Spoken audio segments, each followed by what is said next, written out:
ओम शांति। 21 जून 2023। बाबा के महावाक्य। मीठे बच्चे, तुम ज्ञान सागर बाप के पास आते हो सम्मुख मिलन मनाने, बादल भरने। तुम यहाँ कोई तीर्थ करने व पहाड़ी की हवा खाने नहीं आते हो। प्रश्न। गृहस्थ व्यवहार में रहते हुए किस विधि से चलते रहो तो एवर हेल्थी बन जाएंगे? उत्तर। एवर हेल्थी बनने के लिए सदैव बाबा बाबा करते रहो।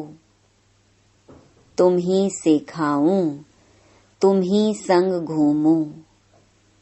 सब कुछ बुद्धि से बाप हवाले कर दो। ऐसा समझकर चलो कि हम शिव बाबा की परवरिश के अंदर पल रहे हैं। किसी भी चीज में ममत्व ना रहे। अर्पण करके उसके हुक्म से खाओ तो सब पवित्र हो जाएगा और तुम एवर हेल्थी बन जाएंगे। गीत। दूर देश का रहने वाला। ओम शांति। दूर देश के रहने वाले पास बच्चियां मिलने आती हैं। बच्चियां कोई तीर्थ पर नहीं आती हैं, वह पहाड़ी पर हवा खाने नहीं आती हैं। मनुष्य तो पहाड़ों पर जाते हैं हवा खाने, परंतु बच्चे यहाँ पर आते हैं मात पिता पास मिलने। यह जानते हो, मात पिता दूर देश के रहने वाले आते हैं पराये देश में। क्यों आते हैं? स्वर्ग रचने। उनसे मिलने लिए बच्चे भिन्न भिन्न गांवों से, कितना दूर देश से आते हैं। विलायत से भी आएंगे। किस लिए? कोई चीज देखने लिए नहीं।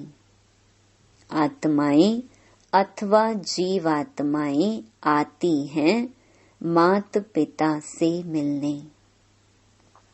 मात पिता भी है दूर देश का रहने वाला। अब तुम किसके आगे बैठे हो? मात पिता के सामने बैठे हैं, जिससे स्वर्ग के सुख मिलने हैं, परंतु उनकी मत पर चलने से इसलिए श्रीमत का गायन इतना है। भगवानुवाच। श्रीमत गाई हुई है। ब्रह्मा विष्णु शंकर की श्रीमत का गायन नहीं है। सबसे श्रेष्ठ मात पिता है जिसका गायन करते हैं। इस सृष्टि के रचयिता मात पिता का आह्वान करते हैं कि इस छीछी पतित दुनिया में आओ, हमको पावन बनाओ। अब वह पराये देश में आया है। तुम भी पराये देश में बैठे हो। यह रावण का देश है। यह अकासुर बकासुर, पूतनाएं, सूपनखाएं, हिरण्याकश्यप आदि सब इस मनुष्य सृष्टि के मनुष्यों पर नाम हैं। असुरों का कोई दूसरा रूप नहीं है, न देवताओं का दूसरा रूप है, न चार भुजाएं हैं। हैं तो वह भी मनुष्य और देवताएं भी मनुष्य, परंतु देवताओं का पावन देश में पुनर्जन्म था। सतयुग त्रेता जैसे ईश्वर का घर है। स्वर्ग में आते हो तो अपने घर में आते हो। अब हो पराए घर रावण के घर में, तो बाप आकर तुमको रावण के घर से छुड़ाते हैं, लिबरेट करते हैं। आधा कल्प तो तुम माया के देश में पुनर्जन्म लेते रहते हो। सतयुग त्रेता में तो राम राज्य अर्थात ईश्वर का राज्य है, क्योंकि ईश्वर ने स्थापन किया है। आधा कल्प वहां पुनर्जन्म लेते आए, आधा कल्प रावण के राज्य में पुनर्जन्म लिया। अब बच्चों को समझ पड़ी है कि हम किसके सामने बैठे हैं। यह टीचर भी है, सतगुरु भी है। तुम माताएं भी टीचर हो, सतगुरु भी हो। तुम भी पढ़ाती हो मनुष्य से देवता बनाने लिए। अब तो तुम आसुरी संप्रदाय से दैवी संप्रदाय बन रहे हो। तुमको कांटों से फूल बनाने इस रथ पर बाप सवार हो आए हैं। यह तो बच्चों से मिलने और देशों में भी जाते हैं, क्योंकि चैतन्य ज्ञान सागर है। जड़ सागर तो नहीं है जो डुबो दे, नहीं, यह चैतन्य है। गायन है आत्मा परमात्मा अलग रहे बहुकाल। तो परमात्मा भी आते हैं, तो उनसे मिलने आत्माएं भी आती हैं। कहाँ कहाँ से बच्चियां आती हैं, बाप भी चक्कर लगाते हैं। भक्तों ने तो जहाँ तहाँ मंदिर बनाए हैं, जैसे क्राइस्ट के जड़ चित्र भी बनाते हैं। अब वह तो है देहधारी, और जो भी हैं ब्रह्मा विष्णु शंकर देहधारी हैं। इन सब से ऊंच ते ऊंच है भगवान। उनको अपना शरीर नहीं है, उनको तो सभी बाप कहेंगे। परम पिता गॉड फादर। उनको तो न स्थूल शरीर है न सूक्ष्म शरीर है। आते भी हैं जरूर। कैसे आते हैं ये सब भूल गए हैं। ऐसे तो नहीं कहेंगे श्री कृष्ण पतित पावन हैं, न श्री कृष्ण के शरीर में आकर पावन बनाते हैं। तो श्री कृष्ण भगवानुवाच रॉन्ग हो गया। श्री कृष्ण के मुख द्वारा क्या रचे, क्या देवताएं? नहीं, पहले तो ब्राह्मण चाहिए, उसके लिए ब्रह्मा चाहिए। नहीं तो ब्रह्मा का ऑक्यूपेशन कहाँ? श्री कृष्ण का नाम लगाने से ब्रह्मा की बायोग्राफी गुम हो जाती है। श्री कृष्ण द्वारा सतयुग स्थापन किया तो ब्रह्मा का ऑक्यूपेशन ही गुम कर दिया। परंतु तुम बच्चे जानते हो जो यहाँ आते हो।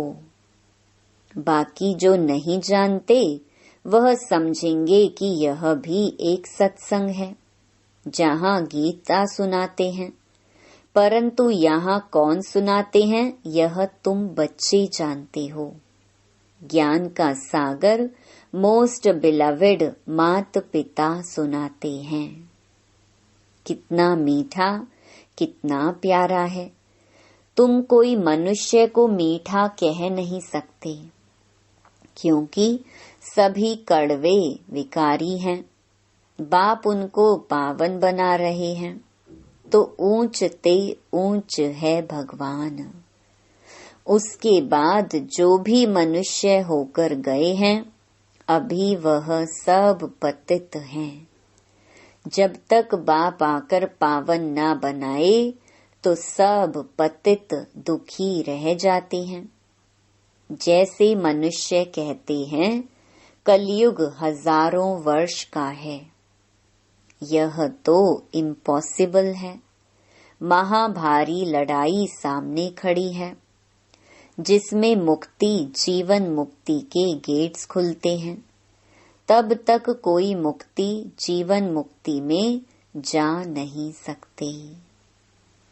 सभी यहाँ भटकते रहते हैं। जैसे भूल भुलैया है, सभी ठोकर खाते रहते हैं, दरवाजा मिलता नहीं। चाहते हैं मुक्ति जीवन मुक्ति के गेट में जाएं। कोई मरता है तो भी कहते हैं स्वर्गवासी हुआ, परंतु यह तो नरक है। स्वर्ग में तब जा सकते हैं जब बाप आए, राजयोग सिखलाए, तब राजाई व प्रजा पद पा सकते हैं। अब यह है कमाई। कहते हैं ना, इसने कौन सी कमाई की जो यह इतना साहूकार बना। तो सतयुग के देवताओं ने कौन सी कमाई और कब की जो यह ऐसे बने। जरूर कलयुग के अंत में की होगी, तब सतयुग में बने। अब तुम जानते हो हम ऐसी कमाई कर रहे हैं जो स्वर्ग के मालिक बनेंगे। जरूर उसकी रिजल्ट तुम स्वर्ग में भोगेंगे। अब तुम कलयुग और सतयुग के संगम पर हो, उनको अलग युग कर दिया है। सारे कर्म अकर्म विकर्म की गति बाप समझाते हैं। कहते हैं, बच्चे अब जो कर्म मैं तुमको सिखाता हूँ वही करो। इसको कलयुग नहीं कहेंगे। संगम युग का किसको पता नहीं है। जब सतयुग से त्रेता होता है तब भी किसको पता नहीं पड़ता कि सतयुग त्रेता का संगम पास हो रहा है। यह पीछे गाया जाता है कि सतयुग में फलाने राज्य करते थे, त्रेता में फलाने राज्य करते थे, द्वापर हुआ तो देवी देवता वाम मार्ग में चले गए। यह सब अब तुमको पता पड़ता है। यह ज्ञान और कोई में नहीं है। तुम ही वर्ल्ड की हिस्ट्री ज्योग्राफी पढ़ते हो। तुम्हारे पास एम ऑब्जेक्ट है। जो भी दुनिया में गीता पाठशालाएं हैं, वहाँ वेद शास्त्र सुनाते हैं। एम ऑब्जेक्ट कोई नहीं है। स्कूल कॉलेज को पाठशाला कहते हैं। वह पढ़ाई फिर भी सोर्स ऑफ इनकम है। तो तुम्हारे पास एम ऑब्जेक्ट है कि इस पढ़ाई से पावन बन मुक्ति धाम में जाएंगे। फिर वहाँ से पाठ बजाने सतयुग में आएंगे। तुमको सतयुग से कलयुग तक कौन सा पाठ बजाना है वह सारा पता है। तुम बादल यहाँ आए हो भरने के लिए, 21 जन्म के लिए सोर्स ऑफ इनकम बनाने। कितनी ऊंच पढ़ाई है तो पढ़ाने वाला भी ऊंच ते ऊंच भगवान एक है। बाकी तो सब हैं बहन भाई। ब्रह्मा सरस्वती शंकर पार्वती विष्णु सब इनके बच्चे हैं। बच्चों को बच्चों से वर्षा नहीं मिलता है, वर्षा बाप से मिलता है। जो जैसा पुरुषार्थ करेंगे वैसा वर्षा मिलेगा।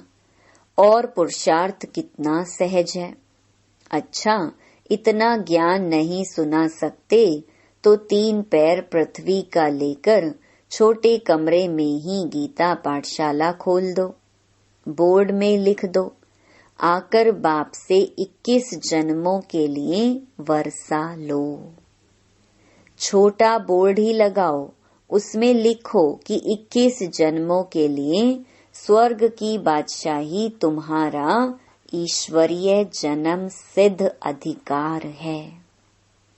भल आकर पूछो, तुम जिसको मात पिता कहते हो वह तो जरूर स्वर्ग का रचता है।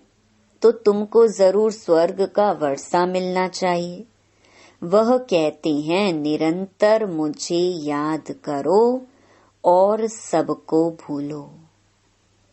इनके साथ रहते हुए, सामने देखते हुए बुद्धि वहां लगानी है। बाबा का फरमान मिलता है तो सिर पर रखना चाहिए ना। बाप ऑर्डिनेंस निकालते हैं, बच्चे अब विष का धंधा बंद करो। और कोई से बात नहीं करते, बच्चों को ही समझाते हैं। बाहर वाला तो यहाँ सभा में कोई बैठ नहीं सकता जब तक 7 रोज आकर ना समझे। कहानी है ना, इंद्रप्रस्थ में पुखराज परी एक पतित मनुष्य को ले आई तो उनको सजा मिल गई। तो यह कायदा नहीं, जब तक 7 रोज भट्ठी में नहीं डाला है, भट्ठी में स्वच्छ होने बिगर बैठ नहीं सकते। हाँ, कोई बड़े मनुष्य मिलने को आते हैं, सुनते तो है ना। सुबह का क्लास देखें तो ऊपर से पूछकर श्रीमत से बताते हैं। देखते हैं अच्छा है, उल्टा नहीं उठाएगा तो उनको थोड़ा पहले समझाया जाता है, फिर आने की छुट्टी देनी पड़ती है। तुम सबको समझाओ कि यह हमारे मात पिता हैं, जिससे स्वर्ग के सुख मिलते हैं। यह बाप, टीचर, सतगुरु तीनों हैं। तुमको जैसे 3 इंजन मिले हैं, इसी समय तीनों इकट्ठे मिलते हैं। वहां तो अलग अलग मिलते हैं।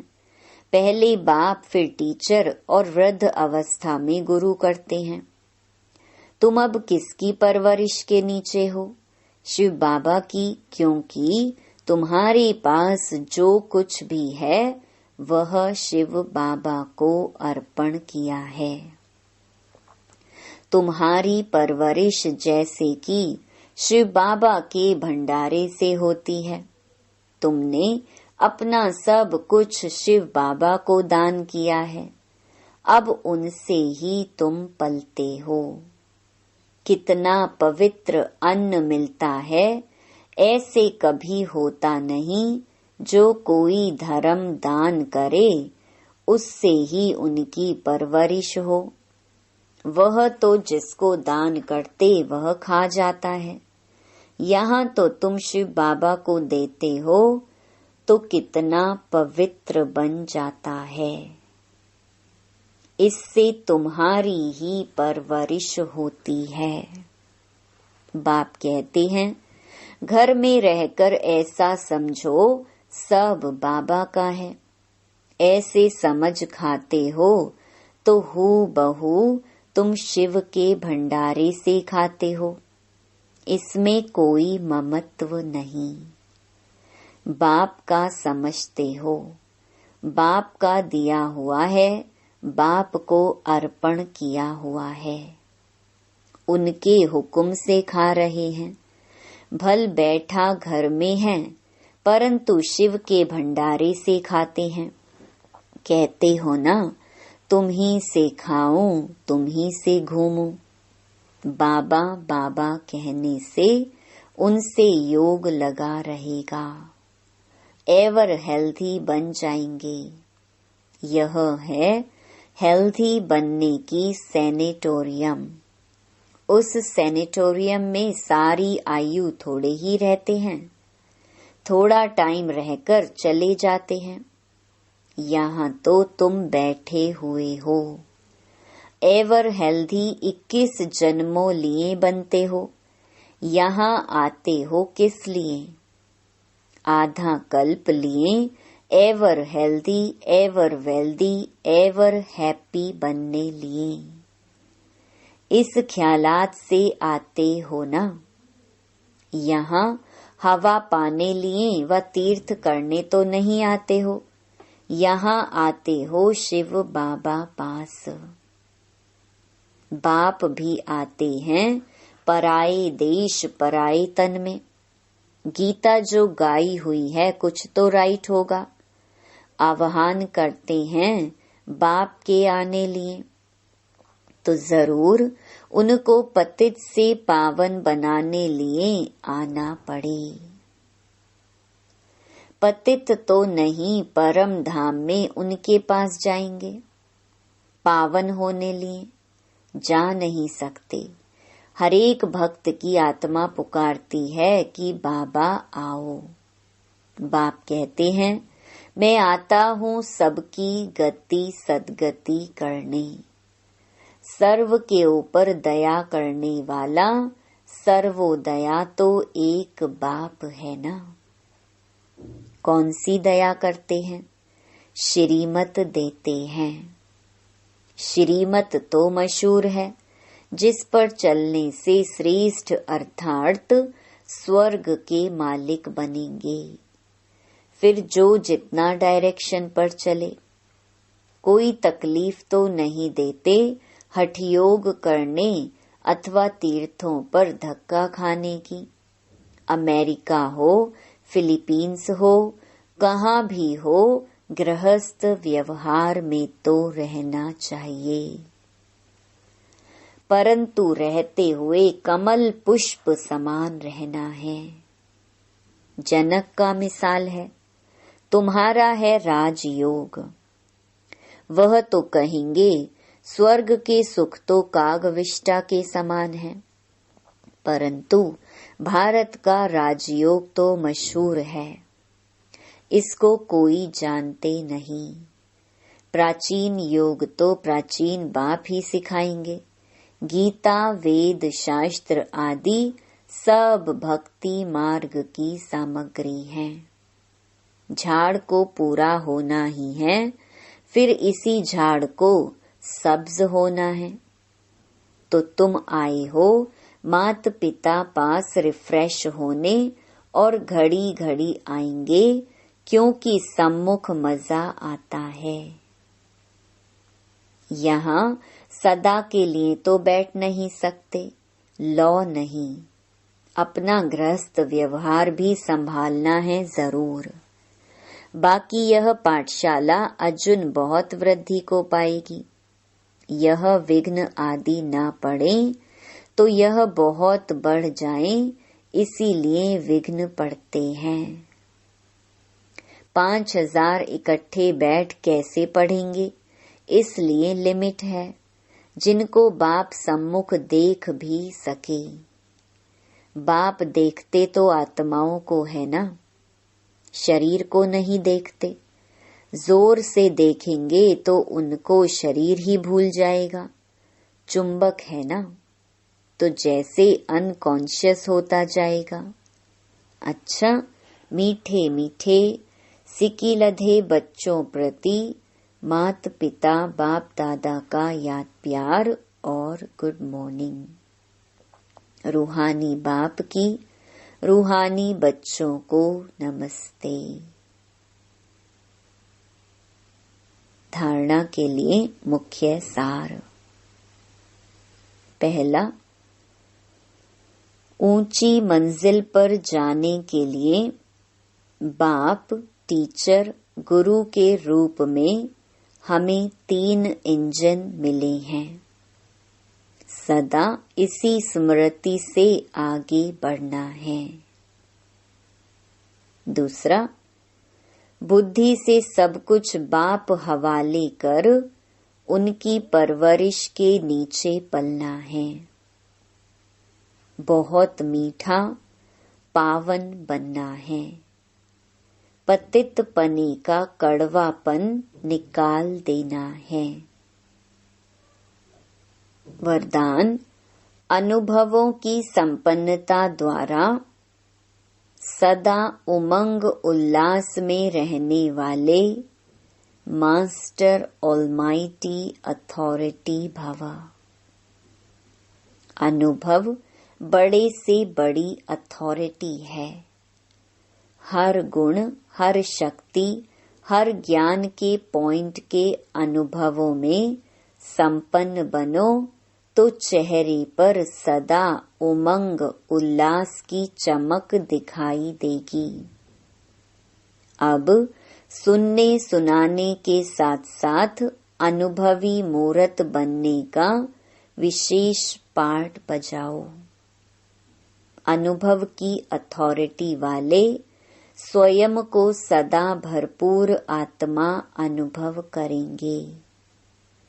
जैसे बीज भरपूर होता है, ऐसे ज्ञान, गुण, शक्तियां सब में भरपूर होने के कारण मास्टर ऑलमाइटी अथॉरिटी बन जाते हैं। स्लोगन: अमृत वेला विशेष प्रभु पालना की वेला है। इसका महत्व जान पूरा लाभ लो। ओम शांति।